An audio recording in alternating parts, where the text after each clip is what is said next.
الله أكبر الله أكبر الله أكبر الله أكبر أشهد أن لا إله إلا الله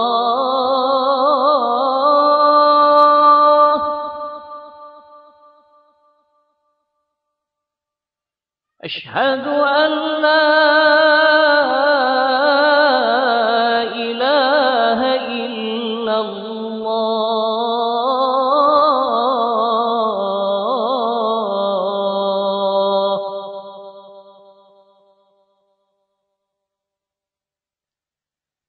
أشهد أن محمدًا رسول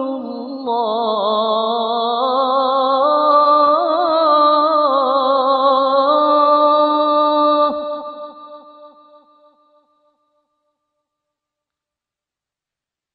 أشهد أن محمدًا رسول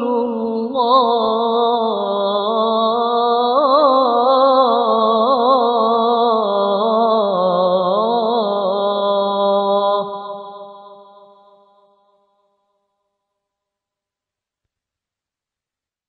حي على الصلاة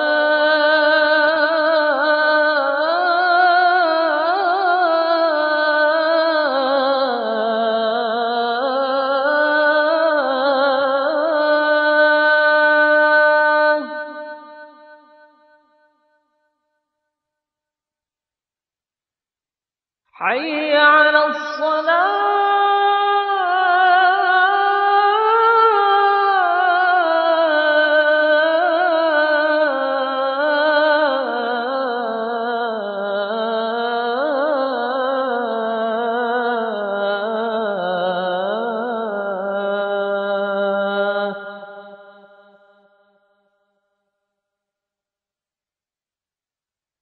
حي على الفلاح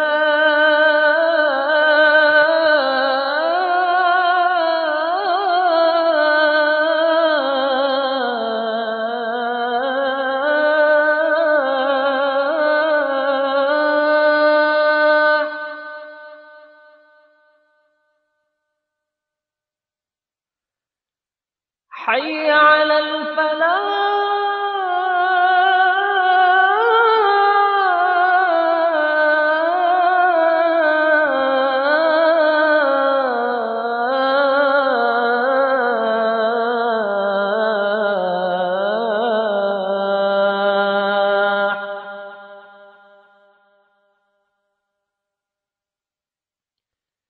الصلاة خير من النوم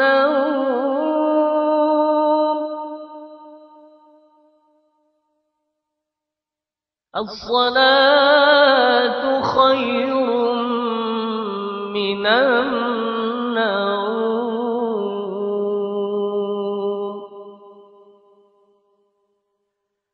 الله أكبر الله أكبر لا إله إلا الله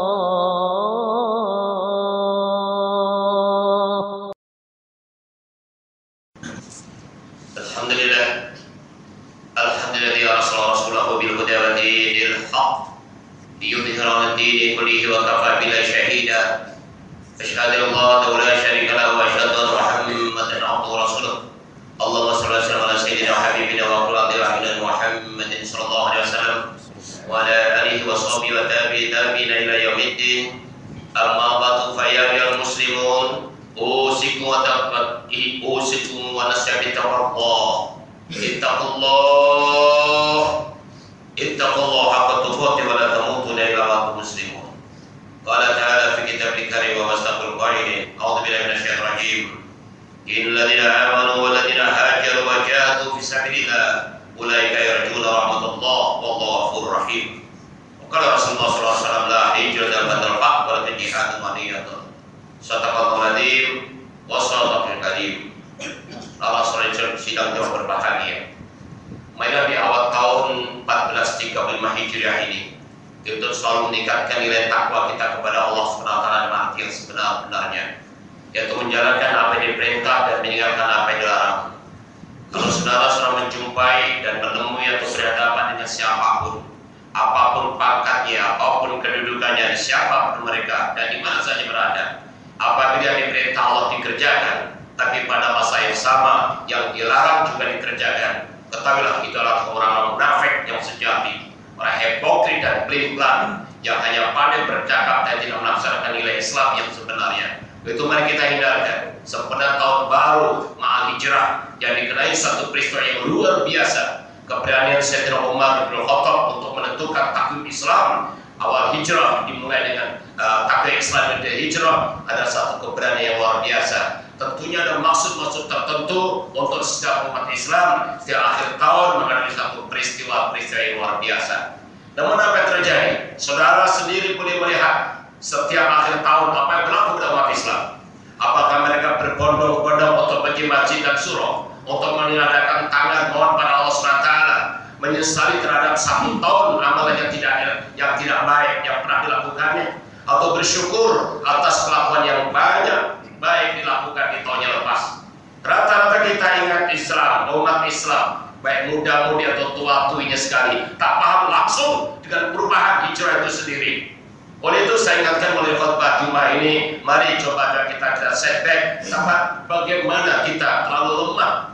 Pada sebelumnya, waktu bulan Ramadan kita di-upgrade, digodok, digembleng 1 bulan penuh, siangnya puasa, malamnya qiyam. Selepas Ramadan namanya Syawal. Syawal artinya peningkatan. Tentunya ibadah kita meningkat ketika itu. Selepas menikah di bulan Zulqa'dah, yang kita punya prinsip, punya kepribadian, yang punya jati diri yang mantap, yang tidak mudah diombang-ambingkan oleh situasi dan kondisi apapun juga. Dan akhirnya ditutup dengan bulan Dzul Hijjah. Dzul Hijjah merupakan satu manifestasi pengorbanan. Dan pengorbanan identik dengan cinta. Apabila orang mengatakan cinta tanpa pengorbanan tidak boleh. Pengorbanan adalah dengan adanya cinta. Tidak akan ada cinta tanpa pengorbanan. Dan pengorbanan itu perintah langsung dari Allah SWT. Nyatanya umat Islam sendiri, termasuk saudara-saudara sekali, tanya pada diri sendiri, apakah Anda berkorban pada tahun ini di bulan Dzulhijjah yang lalu? Kalau tuan-tuan dan saudara tidak berkorban, minta maaf saya cakap, saudara Anda adalah pembohong, Anda adalah penipu. Tidak mau langsung harganya rumah ratusan ribu, harganya kereta ratusan ribu, harganya laptop, headset, dan berbagai macam teknologi canggih Tuhan beli, dan berjalan di atas kendaraan yang mewah, di atas jalan-jalan Allah SWT. Namun Anda tidak korban, hanya 450 ringgit saja setiap bulan, setiap tahun. Itu bermana Anda adalah penipu dan pembohong. Oleh itu saya sarankan Tuhan stoplah perangnya itu dan rubahlah sesuai dengan perubahan tahun baru Mal Hijrah itu sendiri.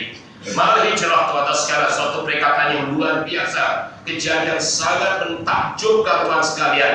Hijrahnya Nabi bukan seperti didakwa oleh orang-orang kafir Quraisy yaitu takut dan sebagainya. Nabi tuan-tuan dan saudara sekalian, seandainya mampu dan sang dan mau melawan orang kafir Quraisy ketika itu, bereskan.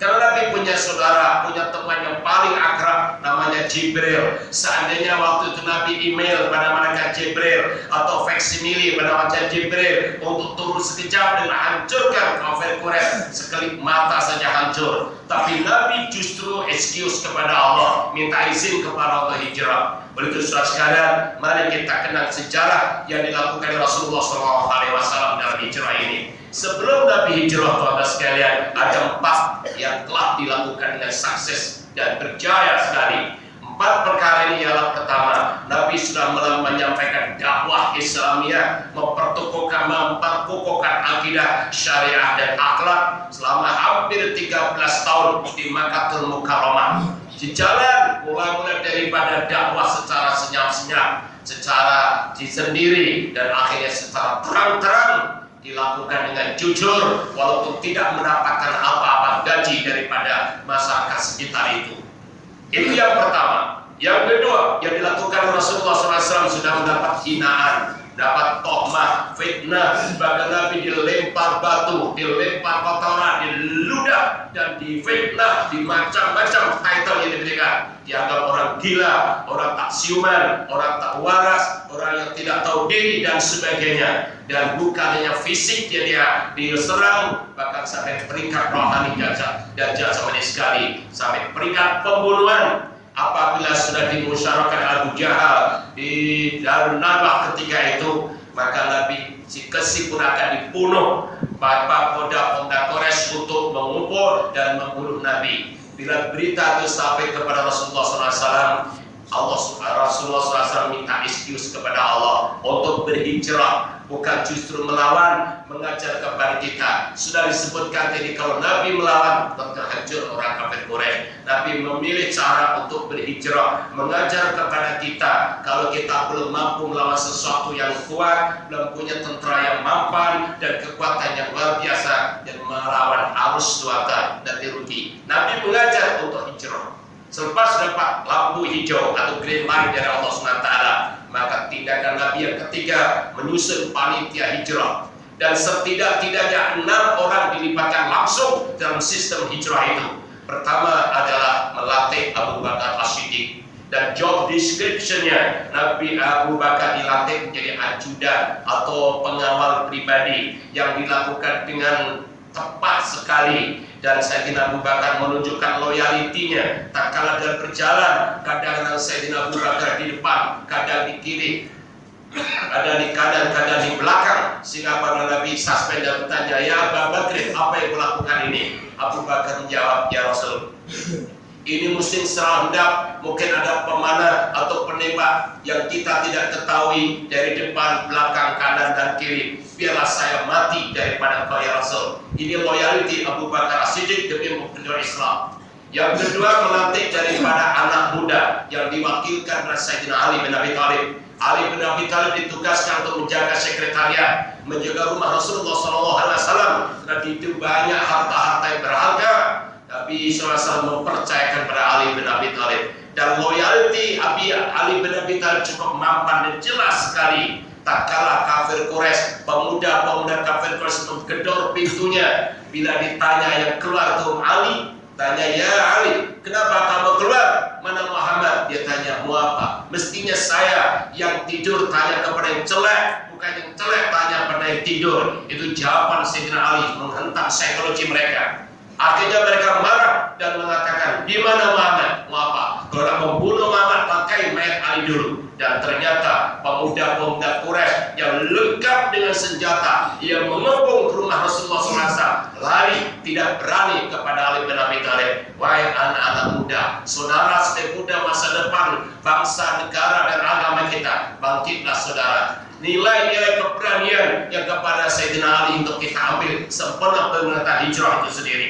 Yang ketiga, yang dilatih oleh Nabi SAW dan Abdullah bin Abu Bakar, yang ditugaskan membawa walkie-talkie atau membawa headset, membawa semboyan yang menyampaikan berita-berita kalau ada satu perserangan dan sebagainya. Ini tugas Abdullah bin Abu Bakar. Dan kemudian yang keempat yang dilantik adalah Amir bin Fuhairah. Waktu itu belum lagi Islam, dia masih Yahudi, tapi punya kepakaran. Dia boleh membawa shortcut dari mana Mekah ke Madinah, bagaimana secara aman dan jelas. Itu dilantik Amir bin Fuhairah. Dan yang kelima dan keenam daripada wakil wanita, yaitu Asma dan Siti Aisyah, yang ditugaskan sebagai logistik. Saudara coba bayangkan, dari Mekah ke Madinah perjalanan 500 tahun tuan-tuan.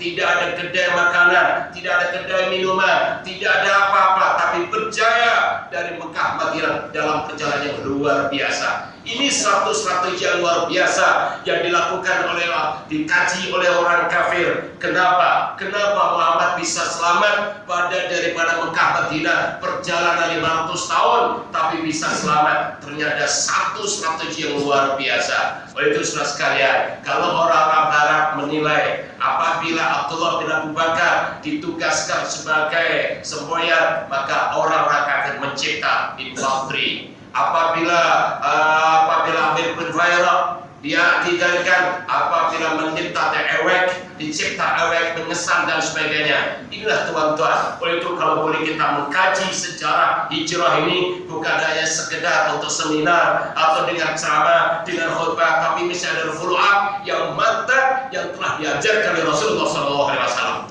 Itu yang ketiga. Dan yang keempat, Nabi SAW telah berjaya sampai di Madinatul Munawwarah. Ini yang keempat tadi, membentuk panitia sampailah Madinatul Munawwarah dengan aman dan tentram dan sejahtera. Itu sebelum Nabi melakukan hijrah. Dan selepas Nabi hijrah ada 4 perkara juga yang dilakukan. Pertama, Nabi membentuk kesatuan dan persatuan. Pertama yang dilakukan adalah persatuan dan kesatuan, menyatukan antara sahabat Ansor dan sahabat Muhajirin. Dan kesatuannya luar biasa dengan sistem mengambil keluarga angkat atau mengkawinkan secara silang. Apabila ada gadis daripada Mekah umpamanya dikawinkan pemuda daripada Madinah. Apabila ada pemuda dari Mekah, pemudinya daripada Madinah. Begitu seterusnya. Dan pengambilan anak angkat. Tak kami bersatukan, tercatat sesuatu yang luar biasa berlaku pada orang-orang Muhajirin yang melakukan orang Ansor. Dia mengatakan kepada sahabat Muhajirin, saudara-saudaraku, tentunya Anda meninggalkan Makkah 3 selai sepinggang. Saya tahu Anda di sana kaya, punya kebun, punya peternakan, rumah besar, tapi Anda sanggup hanya selai sepinggang demi mempertahankan akidah syariah dan akhlak yang diperjuangkan oleh Rasulullah SAW. Untuk saudara, saya punya rumah 2 di sini, 1 untuk kamu, 1 untuk saya. Ini persaudaraan yang luar biasa sekalian untuk telah dilaksanakan oleh Rasulullah SAW. Yang kedua yang dibina adalah infrastruktur ibadah, yaitu dibinakan masjid atau surau kalau sekarang di tempat-tempat ibadah, tempat untuk berbincang, untuk mengatur strategi, untuk berkumpulnya para jamaah Islamiyah ketika itu. Bukan saja untuk sholat, bukan untuk pikir, untuk baca Quran, tapi juga mengatur strategi hidup dan kehidupan umat Islam. Jadikan saudara pilih tuan-tuan, pusat ibadah, masjid dan surau jadikan pusat ibadah dan pusat muamalah untuk menyapai Islam terbaik. Alangkah bahagianya kalau masing-masing masjid dan surau punya kedai sendiri-sendiri. Katakan masjid surau kita yang Nur, ada kedai Nur yang boleh bertanding dengan Tesco, dengan Jasco, dengan Soko, setidak-tidak menyaingi 99. Duduk di sini dan kita bisa mengambil pada pelanggan-pelanggan kita sendiri. Harganya bersaing, tidak lebih dan tidak kurang dari mereka. Ekonominya masuk kepada surau kita. Ini harus ada sesuatu yang memulai. Karena hijrah adalah perubahan. Hijrah adalah pengorbanan. Hijrah satu permulaan untuk action, untuk bertindak, bukan untuk berangan-angan lagi. Demikian juga apabila ada pakarnya jadi dokter, klinik-klinik di surau Nur kita ini dilakukan dengan sebaik-baiknya. Ini harus ada. Dan terlalu banyak orang pakar di bangsa kita ini. Sudah banyak jadi dokter, banyak jadi bisnismen, banyak di korporat dan sebagainya. Tapi semua bersifat individualis, tidak memikirkan bagaimana supaya perkembangan ekonomi kita bermantap dan jelas. Ini suasana yang perlu kita pikirkan bersama. Ini masalah tindakan yang kedua yang dilakukan oleh Rasulullah SAW. Dan yang ketiga yang dilakukan Nabi SAW adalah membentuk kepribadian Islam, syakhsiyah Islamiyah, pribadi seorang Muslim dan keluarga seorang Islam, akhirnya masyarakat Islam dan negara Islam, sehingga terbentuklah Sahifah Madinah yang dikenali Sahifah undang-undang tertulis pertama di dunia dilakukan oleh Rasulullah SAW karena menyangkupi bukan hanya sesama Islam tapi juga sesama orang kafir. Ada undang-undangnya. Ini strategi yang dilakukan oleh Rasulullah SAW dan hijrah teman sekalian. Maka dari itu sewajarnya kita merasa bangga punya kepimpinan yang luar biasa ini untuk kita ikuti. Bahkan mengikut jejak Rasulullah SAW adalah kewajiban teman sekalian. Oleh itu saya merayu kepada diri saya sendiri juga tuan-tuan sekalian, mari setelah hijrah ini kita ada satu perubahan yang lebih mantap lagi. Dan yang keempat yaitu membebaskan kota Mekah, membebaskan kota Mekah daripada jahiliyah. Selepas mempunyai askar 12.000, bayangkan tuan-tuan sekalian, Nabi 12 tahun di Madinah mempunyai 12.000 pemuda yang atau pemisah sahabat 12.000. Kalau kita tanya kepada ahli jatah kuasa masjid Madinatul Munawwarah yang sahabat dikuburkan di Baqi itu berapa? Mereka menjawab lebih kurang sekitar 3.000. Dan kalau di Maklah sana, di Mekah lebih kurang juga 3.000. Katakan 3.500 sampai 3.500, ada 7.000. Berarti ada 5.000 lagi sahabat. Kemana mereka? Di mana kuburnya Tuhan? Mereka keluar ke seluruh dunia, walaupun belum kemudian asas belum ada, belum berjalan kaki dengan untanya, dengan kudanya untuk menyampaikan Islam, dan akhirnya sampailah ke negara kita ini. Ini ada jejak daripada para sahabat untuk menyampaikan Islam, sanggup meninggalkan Makkahul Mukarramah dan Madinatul Munawwarah demi untuk kembalinya Islam. Dan mereka sudah meninggal dunia semua Tuhan. Yang masih ada di kita, yang masih ada saudara-saudara, yang masih ada di kita ini bagaimana? Apa perjuangan Anda untuk Islam? Bagaimana perjuangan Islam itu lebih maju dan lebih mantap jadi kagum di dunia? Ini kerja sama kita Tuhan sekalian untuk melaksanakan, memanifestasikan Islam itu sendiri. Jangan justru ada sebenarnya Islam, tapi ada perubahan Islam itu sendiri. Ada yang menghancurkan Islam sendiri. Siapa penghancur Islam? Rasulullah SAW bersabda, as-salatu imaduddin, faman aqama faqad wa man taraka faqad.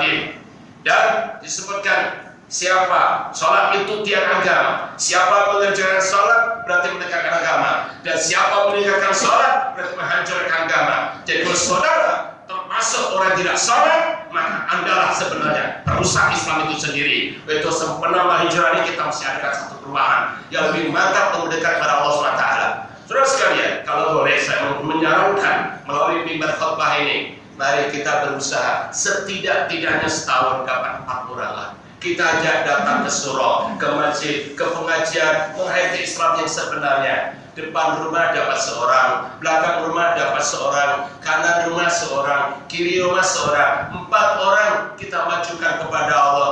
Ya Allah, maafkan saya yang mampu membawa 4 orang ini aja ya Allah. Jangan Nabi 12.000, saya dapat 4 saja, maafkan ya Allah. Dan beri kekuatan saya ya Allah untuk menggerakkan terus bagaimana kami merekrut saudara-saudara kita untuk lebih lagi mendekatkan diri padamu ya Allah. Ini suasana yang benar sekali Tuhan sekalian untuk kita lakukan. Itu nomor 1 hijrah. Dan akhirnya Nabi pergi ke Makkahul Mukarramah. Bila datang di Makkahul Mukarramah tidak ada langsung perlawanan. Akhirnya justru orang-orang Islam berbondong-bondong memeluk agama Islam. Apabila mereka berbondong-bondong memeluk Islam, Allah SWT justru tidak memuji Nabi kita. Dia mengatakan Muhammad the best of the best, engkau yang paling baik. Bukan, justru Allah memberikan firman-Nya. A'udzubillahi minasyaitonir rajim. Bismillahirrahmanirrahim. Idza jaa nasrullahi wa ra'aitan nasa yadkhuluna fi dinillahi afwaja fasabbih bihamdi rabbika wastaghfir innahu kana tawwaba. Inilah Tuhan dan sebenarnya kerja bagi orang yang sukses, orang yang berjaya, orang yang telah berhasil dalam usahanya. Apabila Nabi sudah sukses dan orang-orang kafir agama Islam, Allah menyebut bila datang pertolongan Allah. Dan kau melihat Muhammad, mereka berbondong-bondong memeluk agama Allah tanpa ada peperangan langsung. Oleh itu tugasmu Muhammad, fasabbih bihamdi rabbika wastaghfirhu. Pujilah nama Tuhan dan meminta ampun kepadanya. Tugas orang yang sukses tuan-tuan, termasuk sekarang kebetulan anak kita sedang menghadapi pemeriksaan SPM. Selepas UTR nanti SPM, kita doakan, kita mohon pada Allah SWT supaya mereka sukses, bukan saja dalam membawa dalam pemeriksaannya, tapi juga menjadi anak yang soleh dan soleha, manfaat di dunia wal akhirah. Dan nanti result keluar pakai UPSR-nya atau PMR-nya atau SPM-nya, tuan-tuan, kewajiban kita, alhamdulillah, syukur kepada Allah, lepas meminta ampun, ya Allah, astagfirullahaladzim, maafkan saya. Kenapa minta maaf? Mungkin kita harus kontrol karena pikiran kita atau body language kita berbeda. Bila anak dapat 15 A saja, omongannya yang mesti aja. Ini saya anak tausian, gurunya baik-baik, dan minumannya, makanan saya jaga, dan anak siapul, itu anak saya. Ini suatu perkara sikap yang bodoh Tuhan sekalian. Suatu perkara sangat membahayakan. Oleh itu diajarkan oleh Allah SWT sendiri supaya kita memuji nama Allah dan minta ampun kepadanya. Jadi setiap kita melakukan apa saja yang sukses, lakukanlah yang demikian seperti yang dilakukan Rasulullah SAW. Saudara-saudara dan jemaah berbahagia, mau menurut teks khutbah yang dibicarakan akibat agama Islam, kita disarankan kepada sekalian dalam merakamkan hijrah ma'al hijrah ini Tuhan sekalian, setidaknya ada 6 perubahan yang harus kita lakukan. Pertama, jaga akidah kita.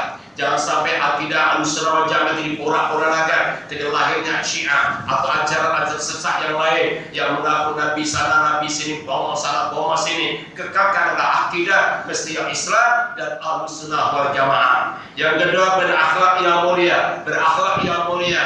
Banyak orang yang sudah berakidah bagus Tuhan sekalian, bahkan sudah menjadi orang profesor, doktor, engineer, lawyer, tapi akhlaknya bejat, tidak syukur pada Allah SWT, penuh dengan dengki, dengan hasad, dengan iri hati, dengan sombong, sum'ah dan ujub dan sebagainya. Oleh itu kita betulkan akhlak kita, karena justru Rasulullah SAW diperintah, innama bu'istu liutammima kalimatal ikhlas. Sebelumnya aku diutus hal untuk menyempurnakan akhlak yang mulia, akhlak yang bagus, akhlak budi pekerti yang mulia. Akhlak itu bagaimana? Kalau kita seorang miskin, ada akhlaknya orang miskin bagaimana? Kalau kita seorang kaya, akhlak orang kaya itu bagaimana? Kalau seorang alim, orang yang pintar, orang yang sarjana, akhlak orang pintar itu bagaimana? Akhlak orang yang kampung bagaimana? Semua ada aturan dalam Islam. Dari A sampai Z itu diatur oleh ajaran Allah Subhanahu wa taala dan Rasulnya. Yang ketiga, yaitu ilmu yang manfaat. Jadikan ilmu kita yang bermanfaat, karena ilmu terbagi menjadi 2. Ada ilmu yang manfaat, ada ilmu yang tidak manfaat. Ilmu yang manfaat kalau kita rujuk kita Bidayatul Hidayah oleh Hujjatul Imam Al-Ghazali yang dipetik oleh dalam kitab Hidayatul Salikin oleh Syekh Abdul Samad Al-Falambani. Banyak syaratnya, tapi setidak-tidaknya ada 4 perkara ciri-ciri ilmu itu manfaat. Jadi mari kita melihat pada diri kita sendiri. Adakah ilmu saya manfaat atau tidak? Ciri pertama, selepas dapat ilmu semakin mendekat kepada Allah, semakin takut kepada Allah, semakin harap kepada Allah dan orientasi hanya kepada Allah SWT. Itu ilmu yang manfaat. Tapi sebaliknya, kalau sudah jadi profesor, doktor, tapi semakin mendabik dada, seolah dia yang paling pintar, paling bagus sehingga sanggup melawan undang-undang Allah SWT. Itu pintar tapi tidak manfaat. Yang kedua, ciri manfaat yaitu orang semakin merasa dirinya lemah, tidak punya apa-apa, tidak mampu melakukan apa-apa. Sebenarnya lah kita juga tidak akan mampu melakukan apa-apa tanpa pertolongan Allah Subhanahu wa taala. Yang ketiga, ciri orang manfaat adalah ilmu yang manfaat ialah semakin mencintai akhirat. Hidup dan orientasinya hanya kepada akhirat. Segala-gala dirujukkan kepada akhirat Allah sekalian, bukan kepada kebendaan kepada dunia. Bayangkan sebetapa hebatnya di dunia, di keretanya mewah, pakainya tinggi, populer dan glamour, luar biasa. Turun dari keretanya dihampakan permainan merah dan sebagainya. Itu berpuluh tahun nikmat, tapi bermasuk kubur 1 hari saja dililit ular, dia sudah tidak mampu berbuat apa-apa saudara sekalian. Itu ingatlah akhirat ada tempat pembalasan supaya Tuhan berhati-hati. Dan ciri yang terakhir bagi orang yang manfaat adalah semakin membenci dunia. Dunia tetap dicari, tetap diusahakan, tetap harus jadi orang kaya, namun tidak dicintainya. Ini ciri-ciri ilmu yang manfaat. Yang keempat, tubuh yang sehat. Tubuh yang sehat ini perlu karena disebut Rasulullah SAW, al-mu'min qawiyyu ahabbillah minal mu'min dhaif. Mu'min yang kuat itu disuruh lebih disukai Allah SWT. Kuat dalam pemikiran, kuat tenaganya, kuat semangatnya, kuat jasmaninya, kuat rohaninya. Ini yang dimaksudkan supaya kita tidak dihina oleh orang-orang kafir. Waliyahillah. Dan yang terakhir yaitu disiplin, istiqomah dan sistematik. Kita pun adanya disiplin, adanya istiqomah dan sekalian kita latih anak-anak kita. Sekali lagi saya rujuk, saya setback sedikit. Bagaimana Tuhan mendisiplinkan putra-putri kita waktu akhir tahun, menjelang akhir tahun, yaitu menjelang maghrib, apa yang Tuhan lakukan. Dan bagaimana awal tahun, apa yang Tuhan amanahkan pada putra-putri kita. Pada itu tempat untuk kita bergantung kepada Allah SWT. Tapi oleh karena Tuhan tidak disiplin dan istiqomah apa yang tidak sistematik, maka anak kita pun tak tahu. Kalau ditanya apa yang dilakukan, dia tak paham sama sekali. Oleh itu mari bersama-sama kita Tuhan merenung sekejap dengan datangnya tahun baru 1435 Hijriah ini, untuk adakan satu perubahan yang mantap, perubahan yang jelas, tingkat perubahan yang disidai oleh Allah Subhanahu wa taala. Jangan sampai kita tiap tahun melakukan begitu saja. Tuhan tidak iri kan. Orang-orang kafir apabila menghadapi menghormati tahun baru 31 Desember dia mengadakan pesta pora dengan konsernya, dengan pesta bunga apinya, dengan pesta merconnya. Yang terhormat bukan mereka saja, justru anak-anak kita, muda-mudi kita, kumpul sama dan joget bersama. Selesai jam 1 pagi, lepas jam 1 pagi mereka bukan pulang, tanpa mengawan, mencari laki-laki dan perempuan masing-masing. Dan akhirnya setiap pagi-pagi pekerja DPR begitu mengeluh karena justru yang dapat adalah botol arak dan kondom. Dan akhirnya 31 Agustus sudah penuh, sudah gede rumah, sudah besar perut gadis-gadis kita. Bersemat 16 September hari Malaysia, lahirlah anak-anak di luar nikah. Dan itu ucapan dari Jabatan Pendaftar Negara, 1000 orang lahir tanpa taraf yang tidak punya ayah dan sebagainya. Dan 95% adalah orang Melayu, selebihnya adalah orang Islam. Kenapa ini telah biarkan saja? Coba rubahlah apabila awal tahun dan akhir tahun untuk Hijriah kita ada satu perubahan yang mantap, supaya ada satu garis panduan supaya kita bisa mau mendekati dari Allah SWT. Saudara sekalian, dalam khutbah ini kesimpulan yang perlu kita lakukan bahwa peristiwa penghijraan Nabi SAW dan para sahabat radhiyallahu anhum ke Madinah dan terbentuknya sebuah negara Islam hendaklah dijadikan titik tolak, starting point dalam memacu perubahan kehidupan umat Islam hari ini. Yang kedua, umat Islam hari ini hendaklah melaksanakan penghijraan kepada kejahilan menuju keilmuan, kesesatan menuju kebenaran, kemunduran kepada kemajuan, kekurangan kepada kesempurnaan, dan perpecahan kepada perpaduan, dan sikap-sikap koruptor, korupsi dan penipu kita ubah menjadi orang yang jujur, amanah. Dan yang ketiga, setiap individu dan sebuah masyarakat hendaklah dibangunkan dengan sebaiknya sama dalam aspek kepercayaan, pengamalan dan kepribadian, rohani dan jasmani, serta fisikal dan material sesuai dengan kehendak Islam itu sendiri. Dan yang terakhir, kita hendaklah menjadi individu muslim yang cemerlang supaya dapat melahirkan keluarga, masyarakat dan negara Islam yang unggul, Islam yang disegani oleh dunia dimanapun kita berada. Semoga dan sekalian khotbah yang singkat ini mengingatkan bagi mereka yang lupa, menambahkan yang belum ada, meyakinkan yang sudah ada, dan akhirnya istiqomah bagi telah melakukannya.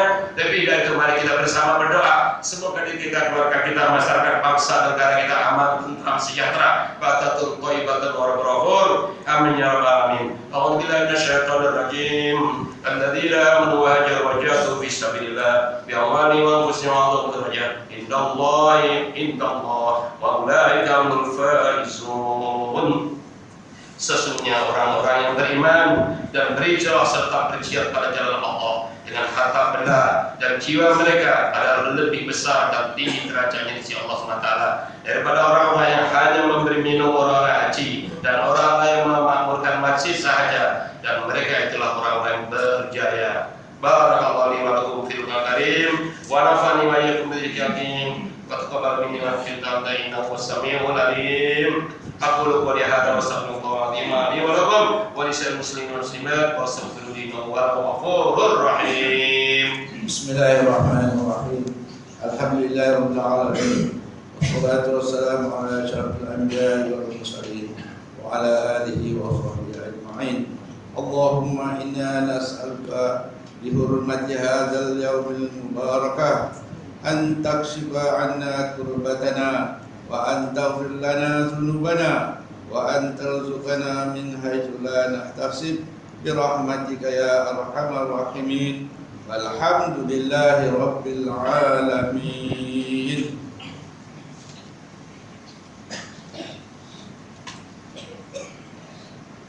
Alhamdulillah. Al-Fatihah jalan sunnah rajakan min thayyibat. Asyhadu an la syarika lahu wa asyhadu anna Muhammadan rasulullah. Allahumma shalli wa sallim wa barik ala sayyidina Muhammadin wa ala alihi wa sahbihi ajma'in. Amma ba'du fa ya ibadallah ittaqullah faqad fazal muttaqun. Qala ta'ala fi kitab karim wa basaqul qailin a'udzu billahi minasyaitonir rajim. Ya ayyuhalladzina amanu shallu 'alaihi wa sallimu inna Allaha wa malaikatahu yusholluna 'alan nabi ya ayyuhalladzina amanu shallu 'alaihi wa sallimu taslima. Allahumma والصالح وسلم على سيدنا المرسلين والأصحاب والزوجات والقرابة والزوجات والذرية أجمعين. اللهم اغفر للمسلمين والمسلمات والمؤمنين والمؤمنات الأحياء منهم والأموات إنك سميع قريب الإجابات ويقضي الحاجات. اللهم إنا نسألك الإيمان بنبيك الأمين ونسألك بأسماء الحسنى وأصفاد العظمى أن تحفظ بعيننا الربانية وأبدل صوتنا السمدانية جل الملك المعظم سلطان النور سلطان صاحب الإدريشة وحاجة إلى الله سلطان صلاتنا على الجيش وحاجة. اللهم أدنا ونوينا والطبيب والصحة والسلام عليك دي ولي عبد التابور ومن الشاه ابن سلطان صاحب الإدريشة الهادي عبد النصراء وعافية بمن وقرية إلى رجال الكرام. اللهم أدنا ونوينا وروعة البلاد وكل مقام وصلنا للطريق من الرشاد. Ya Allah ya Tuhan kami, Engkaulah Tuhan yang Maha Berkuasa. Kami bersyukur kehadiran ya Allah yang telah memulihkan kami rahmat dan nikmat sehingga kami dapat meneruskan usaha ke arah memperkukuhkan negara Islam, negara umat Islam, khususnya negeri Islam Darul Islam sebagai negeri yang maju, sejahtera dan berkebajikan. Justru kami mohon kehadiran ya Allah, tetapkanlah iman kami, terimalah amalan kami, kukuhkanlah perbuatan kami, murahkanlah rezeki kami, kayakanlah kami bagi ilmu yang bermanfaat, suburkanlah jiwa kami dengan budi pekerti yang mulia, kembalikanlah kami ke jalan yang Engkau ridhai ya Allah. Lindungilah kami daripada bala bencana dan ujian yang berat seperti banjir besar dan daripada pertentangan dan sebagainya. Ya Allah ya Tuhan kami juga bersyukur berterima kasih kepada-Mu ya Allah karena segala saat yang kami bahkan Kau hidayah kepada kami sehingga kami dapat melakukan ibadah kepada-Mu di hari yang mulia ya Allah. Kami yang seyakin-yakinnya apa yang telah kami lakukan di tengah yang berbahagia ini, Kau beri ganjaran sebanyak-banyaknya kepada kami. Dan kami mohon kepada ya Allah, limpahkan ganjaran kami terima ini kepada keluarga kami, khususnya putra putri kami dan cucu cici kami. Semoga mereka menjadi putra putri yang soleh dan solehah, yang berguna bagi agama, nusa, bangsa dan negara, yang bermanfaat di dunia dan dunia akhirat, yang berbakti kepada Allah dan Rasulnya juga kepada kedua orang tuanya. Ya Allah ya Tuhan kami, walaupun kami bergelimang dengan dosa dan salah, terutama di tahun 1435 Hijrah ya Allah, dari awal tahun 1435 Hijrah ini ya Allah, kami hanya mampu menampun dan maaf kepada ya Allah. Ampunilah dosa-dosa kami ya Allah, dosa-dosa kedua orang tua kami ya Allah, dosa-dosa muslimin dan muslimat, mukminin yang masih hidup atau tak meninggal dunia. Ya Allah ya kami, seandainya sepanjang tahun 1434 dan insya Allah tahun 1435 ini adanya pandangan kami, pendengaran kami, pikiran kami, ucapan kami, tingkah laku kami, hati dan jiwa kami terkeluar dari ajaran-Mu ya Allah. Baik kami sengaja maupun kami tidak sengaja, kami sadari atau kami tidak sadari, kami hanya mampu menampun dan maaf kepada-Mu ya Allah. Oleh itu ya Allah, ampunilah dosa-dosa kami, dosa-dosa kedua orang tua kami, dosa-dosa muslimin dan muslimat, mukminin bila seentro dunia, baik masih hidup atau tak meninggal dunia. Ya Allah ya Tuhan kami, kekamkanlah lisan kami, baik hidup dan menjelang mati kami, untuk selalu menyebut kalimat thayyibah la ilaha illallah Muhammad Rasulullah, la ilaha illallah Muhammad Rasulullah, la ilaha Muhammad Rasulullah sallam. Rabbana hab lana min azwajina wa dhurriyyatina qurrata a'yun. Rabbana atina fid dunya hasanah wa fil akhirati hasanah wa qina adzabannar wa adkhilna jannata ma'al aziz ya rabbal alamin. Ibadallah, inna Allah ya'lamu القربى وإن شيء كالبعيد يعظكم لعلكم واذكروا الله يذكركم واشكروا يزدكم واسألوا من فضل يؤتكم ولذكر الله أكبر والله يعلم ما تصنعون. أقيموا الصلاة.